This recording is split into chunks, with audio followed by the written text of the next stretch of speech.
Ça fera 20 années que j'ai été libérée de prison. C'était juste après le massacre dans les prisons. Juste après que j'ai vu mourir mes amis, entendu leurs cris dans le feu. Ma libération ne mettait pas fin à ce cauchemar, ni au mien, ni à celui que j'ai partagé avec les autres prisonniers et prisonnières. Le 22 décembre 2000, j'ai été libérée au 28e jour de la grève de faim que nous, des milliers de prisonniers et prisonnières, menions pour résister à notre transfert dans les nouvelles prisons qui allaient nous offrir des conditions de détention plus contrôlées et inhumaines, et davantage d'isolement. Le 19 décembre, dans la nuit, nous avons été réveillés par les bombes et le feu des armes. C'était l'opération Retour à la vie qui visait notre transfert de force vers ces nouvelles prisons. Le cauchemar a duré 1 jour et 2 nuits. Dans la prison où j'étais, nous avons compté 38 morts et des centaines de blessés. Ils ont emmené les rescapés que nous étions dans une prison intermédiaire avant le tri.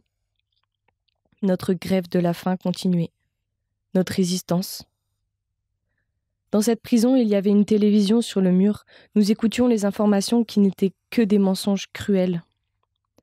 Tout d'un coup, j'ai entendu le cri d'une amie. « Pinard, on parle de toi à la télé, tu vas être libéré. » Moi, j'avais cru entendre « Tu vas nous quitter. » J'ai voulu dire « Non, je ne vais pas vous quitter, nous allons continuer à résister ensemble. » Je n'ai rien dit. J'étais muette. La télé disait que les expertises officielles avaient démontré que les accusations qui m'étaient faites étaient fausses. Mes avocats avaient obtenu ma libération et il y avait du monde devant la prison qui m'attendait. Soudain, les gardiens ont tapé à la porte en fer de notre dortoir. « Pinard Selek, prépare-toi, tu vas être libéré, allez, dépêche-toi !» C'était impossible de se dépêcher. Libération, séparation. Par réflexe, on s'est échangé des cadeaux. « Tiens ma bague, tiens mon écharpe. » Je n'ai rien pris d'autre. Tout ce que j'avais écrit durant 2 années et demie avait été brûlé ou confisqué. J'avais laissé mes vêtements aux copines. Je n'avais que les petits cadeaux et un manuscrit rédigé dans un petit cahier. Je l'ai mis sur mon ventre. Je réfléchissais très rapidement. J'étais consciente de ce qui m'attendait devant la prison. Un public qui espérait entendre ma parole. En utilisant cette médiatisation, je pouvais fendre le mur des mensonges. Mais comment ? Par quels mots ? Personne ne m'avait rien dit, mais je voyais dans leurs yeux une sorte de confiance. En embrassant mes amis, avec des larmes, je me suis préparée à un beau discours. Pas agressif, mais créatif, qui pouvait toucher les cœurs. Je l'ai fait, entourée des enfants de rue, des amis, des collègues, des militants, des artistes, des journalistes, de plusieurs personnes inconnues. J'ai décrit la violence extrême avec des mots forts. Je ne sais pas d'où venait cette force, mais je me souviens comment j'étais remplie d'une puissance magique. Dans ce contexte d'une violence extrême, j'étais arrivée à faire entendre une voix antimilitariste. Ma déclaration publique était en effet une promesse. La promesse d'une lutte contre tous les systèmes de domination, contre toutes les formes de violence et de discrimination.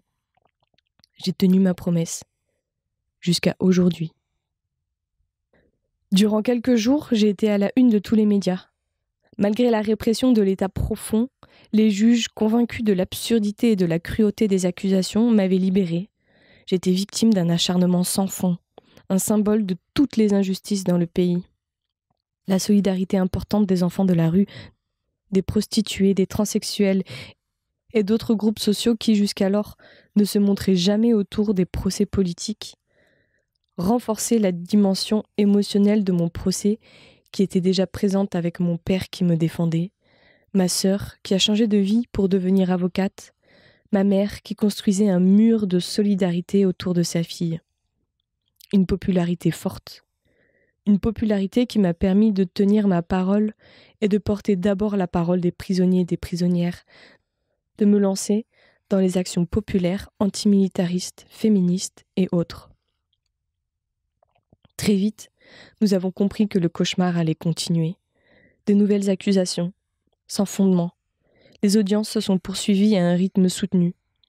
En 2006, premier acquittement. Le procureur fait appel et en 2007, la Cour de cassation casse l'acquittement. L'affaire est à nouveau jugée au tribunal. En 2008, deuxième acquittement. Le procureur fait de nouveau appel. La Cour de cassation casse de nouveau l'acquittement. Ensuite, cour d'assises, cour pénale, cour de cassation. La procédure est devenue de plus en plus complexe. J'ai résisté pour rester en Turquie et pour continuer mes luttes. Je ne me suis pas arrêtée 2 minutes. J'ai écrit, j'ai milité contre la guerre, contre le militarisme, le sexisme, le nationalisme, l'hétéronormativité et contre toutes les dominations, sans les hiérarchiser. Je n'étais pas seule. J'étais enchantée de faire partie d'un mouvement qui, malgré le contexte autoritaire, révolutionnait par le bas mon pays. En avril 2009, à la suite d'une décision de la Cour de cassation, j'ai dû préparer rapidement un petit sac pour m'exiler. D'abord en Allemagne, puis en 2012 en France. Le procès a continué jusqu'à aujourd'hui. En 2014, j'étais à Lyon quand je fêtais le 4e acquittement. Mais la fête n'a duré que quelques heures. Le procureur a refait appel.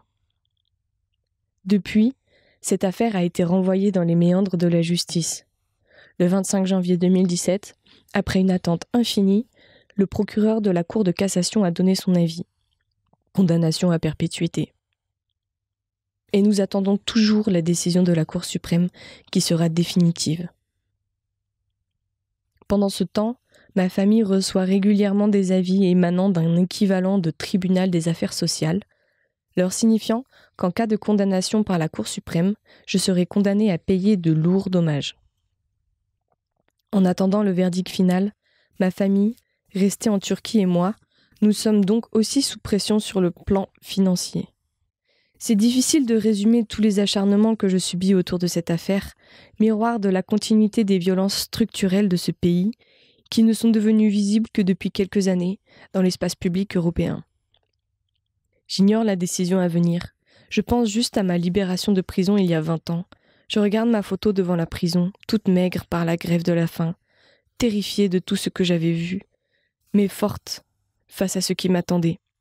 J'étais plus jeune, certes, accompagnée d'un lourd bagage que je portais avec toutes les autres résistants et résistantes. Je n'imaginais pas que je resterais encore 20 ans dans ce cauchemar. Je n'imaginais pas que je serais si loin, que je ferais du monde mon pays en suivant Virginia Woolf, que je multiplierais mes luttes. Je continue à tenir ma promesse et à résister. Cela me coûte cher. Les menaces, les violences de toutes sortes qui me mettent souvent dans une situation de demandeuse de soutien. Aujourd'hui, je ne demande rien à personne. Juste, j'ai voulu partager un souvenir. Un souvenir qui demeure mon présent.